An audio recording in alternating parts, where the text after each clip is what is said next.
Beer and wine, they have different distribution rules. Liquor, especially in North Carolina, we're a controlled state. So we've got to go through the state here, and we have a warehouse that we have to go to. We have to compete to get listed. We also have to get our own products placed in each of the stores, whereas in Virginia, you go to Virginia, you get a product listed, there's automatic placement. We've got to go beg in North Carolina for placement. Fortunately, most of the ABC store managers and general managers, they're great to work with. They want to give North Carolina products a shot. And a controlled state is a great place as an incubator for distilleries, but getting our products to market is pretty difficult because at the end of the day, those stores still need to be profitable.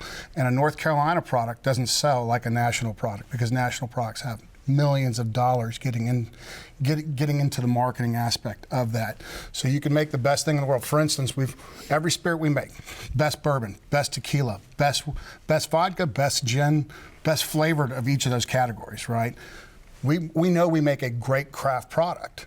We're going up against millions and millions and millions of dollars of marketing, so it's tough to let people know that we have a really good product too. When you hear Bruce talk, you're in South Carolina, he's talking about North Carolina. Is there a lot of the same applicable headwinds, or is it easier in North Carolina?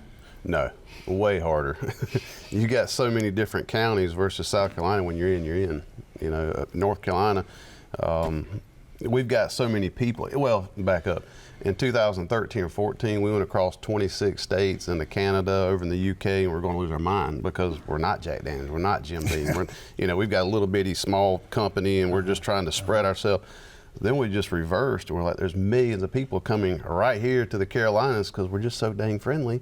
I said, sell them a bottle of moonshine versus a Laffy Taffy or a hermit crab in Myrtle Beach. Why not give them a jar of moonshine? So we sell a lot, less is more. And so, but it's what all of us have in common is getting your name out, because if nobody knows where you are, who you are, unless they try, they're not going to know where you are. Yeah. And in North Carolina, we're still prohibitive state. Our statute first says it's prohibited unless you get it approved. And if you look at the traditional mindset, was beer is food, wine is sacrament, and liquor is the devil, right? So we're having to overcome that. From the liquor side of things, it's very, very difficult. Plus, we have a 30% tariff on our products. It doesn't matter if it's a $150, $200 bottle or a $25 bottle, we have a 30% tariff, okay? That's an excise tax on that.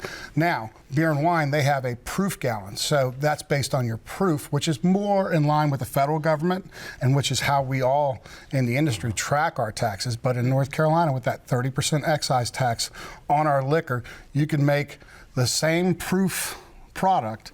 One's a higher quality, but you're getting charged 30%. This is not a court of law, but do you want to take any issue with what the liquor guys are saying about beer? Absolutely, and I don't disagree. They are paying more money, but us as brewers also are. Yes, in South Carolina, like he's saying, the excise tax on beer, it is per gallon, but it's 77 cents per gallon in South Carolina, which ranks us 5th nationally, and North Carolina is 6th nationally.